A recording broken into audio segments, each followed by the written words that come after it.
Ukraina sangat membutuhkan bantuan mendesak dari Amerika Serikat. Presiden Ukraina Volodymyr Zelensky hari ini secara resmi mengajukan permohonan kepada Presiden Amerika Serikat Donald Trump melalui surat terbuka. Zelensky meminta Trump dan Kongres Amerika untuk segera mengirimkan rudal bagi sistem pertahanan udara Patriot dan sistem pertahanan udara lainnya di tengah meningkatnya serangan Rusia. Selain itu, Zelensky menekankan pentingnya agar, kutipannya, Amerika mendengarkan Ukraina. Itulah sebabnya dia terpaksa menghubungi Trump melalui surat terbuka, tampaknya mengisyaratkan bahwa saluran komunikasi lainnya sekarang sudah tidak berfungsi lagi. Dan seperti yang Anda pahami, ini adalah sinyal buruk bagi dunia. Zelensky meyakinkan bahwa Ukraina tidak akan kalah, tetapi pertanyaannya adalah berapa lama lagi perang ini akan berlangsung, yang sekarang juga akan mempengaruhi Eropa. Namun, sepertinya jawaban Donald Trump sudah jelas. Sayangnya, hari ini Amerika Serikat tidak ikut mendukung pernyataan Ukraina di Perserikatan Bangsa-Bangsa yang mengecam ancaman Rusia untuk melakukan serangan sistematis terhadap Kiev. Pada saat yang sama, Zelensky kembali menegaskan bahwa Kremlin telah memutuskan untuk kembali melakukan mobilisasi. Nama saya Alexei Peci, mari kita bahas topik ini bersama-sama. Namun sebelum kita mulai, saya mohon Anda untuk berlangganan saluran ini, beri suka pada episode ini, dan tulis komentar apapun di bawah video ini, agar algoritma YouTube merekomendasikan episode ini ke sebanyak mungkin penonton. Saya akan sangat berterima kasih atas komentar Anda. Dan jangan lupa untuk berlangganan saluran Telegram saya, Peci News, tautannya ada di deskripsi video ini. Jadi, Volodymyr Zelensky mengirimkan surat terbuka kepada Donald Trump, Kongres, dan rakyat Amerika dengan permintaan untuk memberikan rudal untuk sistem pertahanan udara Patriot. Namun tidak hanya itu saja. Selanjutnya, saya akan menyampaikan poin-poin utama dari surat terbuka ini. Zelensky memulai dengan kata-kata terima kasih, kutipannya. Pada hari peringatan ini, 25 Mei, saya memutuskan untuk menulis surat ini kepada Anda. Nah, seperti yang Anda pahami, surat ini ditulis beberapa hari yang lalu. Di Ukraina, sudah menjadi tradisi untuk menyampaikan ucapan terima kasih kepada Amerika Serikat pada hari ini. Kami tahu bahwa dunia akan jauh lebih suram tanpa kepemimpinan dan ketegasan Amerika. Dan kami sangat menghargai semua yang Anda lakukan untuk melindungi kebebasan dan kehidupan manusia. Menjelang hari peringatan, pada malam tanggal 24 Mei, Rusia melancarkan serangan yang sangat brutal terhadap Ukraina. Setiap hari kami melihat betapa besar kerusakan yang ditimbulkan oleh teror dari udara. Itulah sebabnya kami sangat menghargai setiap langkah dukungan terhadap pertahanan udara Ukraina. Namun, bahkan saat berada di bawah serangan, kami tidak meninggalkan teman-teman kami tanpa dukungan. Ketika Yordania, Arab Saudi, Qatar, Uni Emirat Arab, dan Kuwait meminta bantuan kepada kami, saya mengatakan bahwa Ukraina tidak bisa tinggal diam.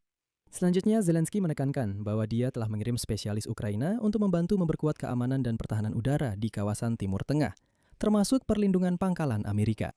Iran juga memperhatikan hal ini dan seperti yang Anda ingat juga mengancam Ukraina. Selanjutnya, kutipan dari Zelensky.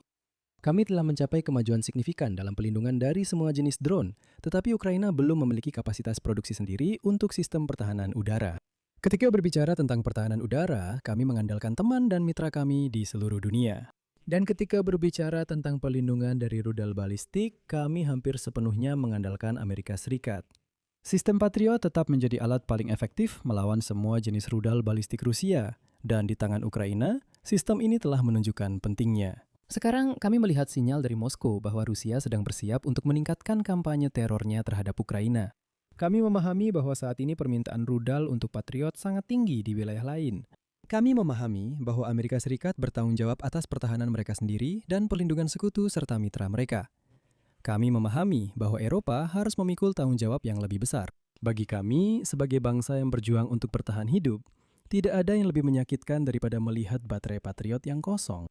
Saya meminta bantuan Anda untuk melindungi langit Ukraina dari rudal Rusia. Ukraina siap membeli sejumlah sistem Patriot dan rudal pencegatnya. Dan selanjutnya, Zelensky mengingatkan dan mengakui bahwa itu adalah keputusan Donald Trump untuk memberikan Javelin pada tahun 2018 yang membantu menghentikan konvoi tank Rusia pada tahun 2022. Dia juga berterima kasih atas pengiriman HIMARS, rudal ATACMS, Bradley, dan jet tempur F-16. Dan selanjutnya, Zelensky menegaskan bahwa Ukraina bagaimanapun juga tidak akan kalah.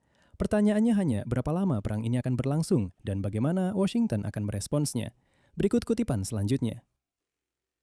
Vladimir Putin telah kalah dalam perspektif sejarah. Pada tahun kelima perang, Rusia tidak mampu mengalahkan negara yang didukung oleh dunia demokratis. Saat ini, angkatan bersenjata Ukraina adalah tentara terbesar di Eropa dan satu-satunya yang memiliki pengalaman tempur siap untuk melindungi Eropa. Kita masih memiliki satu tantangan yang sangat sulit yang tidak dapat diatasi Eropa sendirian, ancaman balistik Rusia. Kami di Ukraina tidak akan kalah. Namun selama Putin masih memiliki setidaknya satu keunggulan signifikan dalam persenjataan konvensional, dia akan menghindari diplomasi konvensional. Saat ini, rudal balistik tetap menjadi keunggulan terakhirnya di medan perang. Oleh karena itu, atas nama rakyat Ukraina, saya meminta Presiden dan Kongres untuk membantu kami melindungi diri dari teror Rusia. Fakta bahwa permintaan seperti itu disampaikan melalui surat terbuka, bukan melalui diplomasi tertutup, agak membuat khawatir. Karena ini menunjukkan bahwa saluran komunikasi biasa dengan Trump benar-benar sudah tidak berfungsi lagi. Dan ini adalah kecenderungan yang mengkhawatirkan. Dan dalam konteks ini, saya harus menyampaikan dua berita lagi. Amerika Serikat tidak bergabung dengan Ukraina di PBB dalam pernyataan yang mengecam ancaman Rusia untuk melakukan serangan sistematis terhadap Kiev. Dan dalam dokumen tersebut disebutkan sebagai berikut, kutipan. Kami menyerukan gencatan senjata secara penuh, segera, dan tanpa syarat, serta menekankan perlunya segera mengambil langkah-langkah kemanusiaan yang konkret.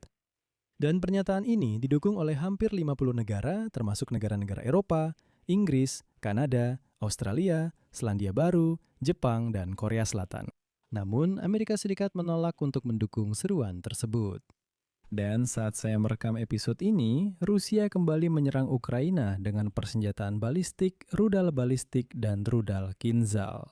Dan inilah yang ditulis oleh majalah The Economist, bahwa pemerintah Ukraina telah mulai bersiap untuk perang yang berkepanjangan. Kabarnya, Volodymyr Zelensky telah memerintahkan untuk bersiap menghadapi 2 hingga 3 tahun pertempuran lagi. Menurut data dari majalah tersebut, pada awal tahun di Kiev mereka masih berharap bahwa negosiasi dengan mediasi Amerika Serikat bisa menghasilkan setidaknya kesepakatan sementara. Kiev siap untuk membahas penarikan pasukan dari Donbas dengan syarat penarikan pasukan secara timbal balik, sementara Kremlin menuntut penarikan sepihak pasukan Ukraina dan menolak menerima jaminan keamanan untuk Ukraina yang mencakup penempatan militer dari negara lain. Vladimir Putin tidak menyetujui satu pun dari opsi kesepakatan yang dibahas. Pada akhirnya saya ingatkan, pada 22 Mei, Amerika Serikat mengumumkan penghentian partisipasinya dalam proses negosiasi. Dan di kantor Presiden Ukraina, tampaknya mereka benar-benar sedang mempersiapkannya. Saya akhiri sampai di sini dulu, tulis pendapat dan kesimpulan Anda di kolom komentar di bawah episode ini. Berlanggananlah ke kanal, tekan tombol lonceng, dan jangan lupa tinggalkan like. Jika Anda ingin mendukung kerja kanal YouTube ini, Anda bisa melakukannya dengan donasi melalui tautan dan informasi yang ada di deskripsi video ini, atau melalui kode QR yang ada di layar Anda. Itu saja, jaga diri Anda, sampai jumpa semuanya.